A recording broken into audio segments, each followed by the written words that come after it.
Some TPMS installs cost time and money. We'll show you how to solve them next.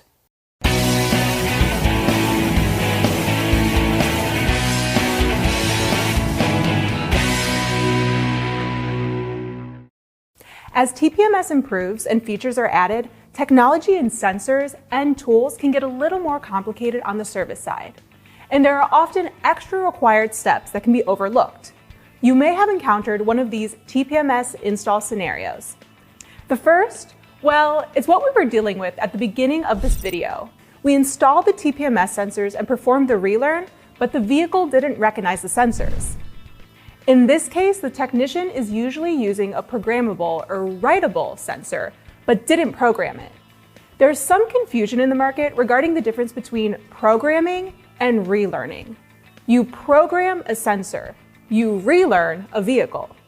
If you're using a programmable sensor, you have to tell it on what year, make, and model it's being used. Another common scenario, the technician programmed the sensors, but they're not displaying properly on the dashboard.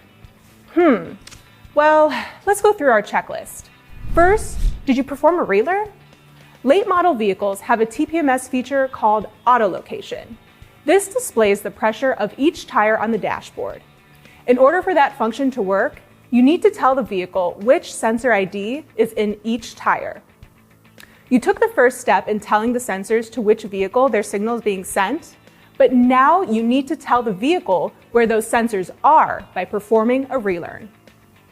Keep an eye out for next week's video for another tricky TPMS install scenario and how to solve it.